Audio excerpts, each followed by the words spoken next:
Hello दोस्तों, good morning. मैं चंदन आप सबका करता हूं अभिनंदन आपके अपने यूट्यूब चैनल विद्यापुंज पे। दोस्तों, हमने करेंट्स के प्रथम भाग में देखा था, कुछ महत्वपूर्ण करेंट्स को देखा था। आइए अब हम लोग इस भाग में कुछ महत्वपूर्ण करेंट्स को देखते हैं। दोस्तों, मिशन स्कूल ऑफ एक्सीलेंस का शुभारंभ प्रधानमंत्री नरेंद्र मोदी के द्वारा गुजरात राज्य में किया गया है। इसका मकसद है स्कूल में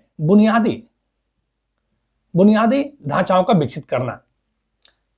विश्व की सबसे ऊंची शिव प्रतिमा, जो कि विश्वास स्वरूपम के नाम से है, उस गुजरात में स्थापित किया गया है। दोस्तों, गुजरात के राजसमंद जिले में स्थापित किया गया है। अगली पीढ़ी की एंटी मिसाइल रुद्रम है। दोस्तों, डोनो पोलो ग्रीनफील्ड एयरपोर्ट का उद्घाटन प्रधानमंत्री नरेंद्र मोदी के द्वारा अरुणाचल प्रदेश में किया गया है। विश्व की सबसे लंबी रिवर क्रूज की यात्रा वाराणसी से डिब्रूगढ़ के लिए किया गया है, जिसका नाम MV गंगा विलास है। दोस्तों, यहाँ पे वाराणसी में प्रधानमंत्री नरेंद्र मोदी के द्वारा हरी झंडी दिखा करके इसे रवाना किया गया है। दोस्तों, यह उत्तर प्रदेश के वाराणसी से असम के डिब्रूगढ़ पर करीब 3200 किलोमीटर की यात्रा करेगी। 3200 किलोमीटर की यात्रा करेगी। C-295 विमान का निर्माण जो कि बड़ोदरा में किया जाएगा, और उसके लिए बड़ोदरा में टाटा एयरबस परियोजना की शिलान्यास प्रधानमंत्री नरेंद्र मोदी के द्वारा किया गया।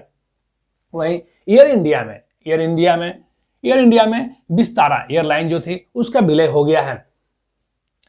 वन्य जीव संरक्षण अधिनियम के तहत 5 लाख तक जुर्माना किया जाएगा। अंडमान निकोबार द्वीप समूह के द्वीपों का नाम अब परमवीर चक्र पाने वालों के नाम पर किया जाएगा। यानी कि अंडमान निकोबार द्वीप समूह के जितने भी द्वीप हैं उनका नामांकन अब परमवीर चक्र पाने वाले सैनिकों के नाम पर किया जाएगा, जिसमें 21 द्वीपों का नाम किया गया है, जिसमें INAL 370 द्वीप, जिसे मेजर सोमनाथ द्वीप के नाम से जाना जाएगा, और यह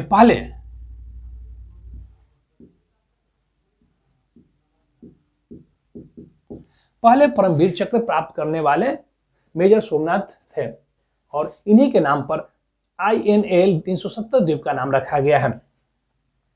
अमृत भारत स्टेशन योजना का शुभारंभ किया गया है। इस योजना के तहत 1000 से ज्यादा छोटे स्टेशनों का उन्नयन और नवीनीकरण किया जाएगा, जो कि 68 मंडल से चुना जाएगा। यानी कि हर मंडल से करीब 15 स्टेशनों को चुना जाएगा। 1 जनवरी 2023 से यूएनओ में अस्थायी सदस्य के रूप में जापान, इक्वाडोर, माल्टा, मोजाम्बिक, स्विट्जरलैंड अस्थायी सदस्य बनेंगे। दोस्तों, आप लोग जानते ही हैं कि यूएनओ में 15 सदस्य होते हैं, जिसमें 5 सदस्य अस्थायी सदस्य हैं। अमेरिका, इंग्लैंड, रूस, फ्रांस और चीन, जो कि 5 अस्थायी सदस्य हैं। वहीं 10 सदस्य जो अस्थायी रूप से इनकी कार्यविधि रहती है। तो इंडिया ऑस्ट्रेलिया के बीच में economic cooperation and trade agreement हुआ है। वहीं अब दोस्तों, मुगल गार्डन का नाम अमृत उद्यान कर दिया गया है, जो कि 27 फरवरी 2023 ईस्वी से राजपथ है।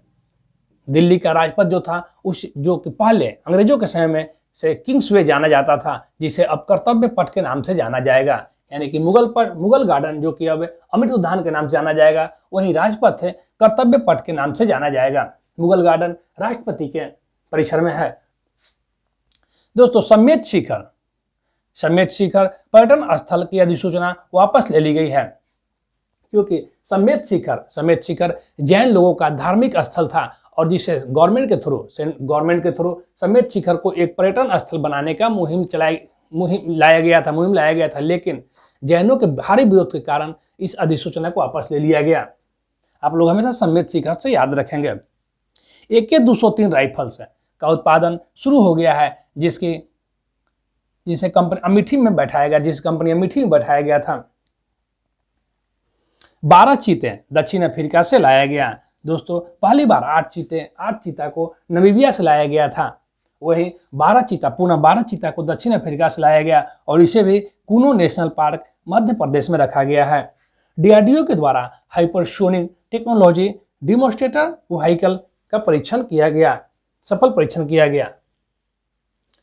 दोस्तों अब हम लोग कुछ फुल फॉर्म भी देखते हैं। यूसीसी जिसे यूनिफॉर्म सिविल कोड के नाम से जाना जाता है, समान नागरिक संहिता। वहीं HUID hallmark unique identification number, जो कि 6 डिजिट का होगा, जो स्वर्ण आभूषण में नकली होने के कारण इस पे अब एक हॉलमार्क के साथ एक 6 नंबर का 6 डिजिट का एक यूनिक कोड भी होगा। देश का सबसे लंबा समुद्री पुल शेवरी मुंबई से सिल्ले नवी मुंबई के बीच में बनाया गया, जिसे मुंबई ट्रांस हार्बर लिंक के द्वारा जाना जाएगा। कैप्टन शिवा चौहान जो कि विश्व के सबसे ऊंची सियाचिन ग्लेशियर में तैनात पहली महिला हैं। दोस्तों आप लोग हमेशा याद रखेंगे कि कैप्टन शिवा चौहान सियाचिन में तैनात होने वाली पहली महिला है भारत की। वहीं भारत की नागरिकता छोड़ने में 2021 में 1.63 लाख के द्वारा भारत की नागरिकता छोड़ दी गई थी। वहीं 2022 में 2,25,000 लोग भारत की नागरिकता छोड़ दिए। दोस्तों अभी हम लोगों ने देखा महत्वपूर्ण कुछ करंट अफेयर को देखा। अब अगले वीडियो में हम लोग कुछ और महत्वपूर्ण करंट अफेयर को देखेंगे दोस्तों।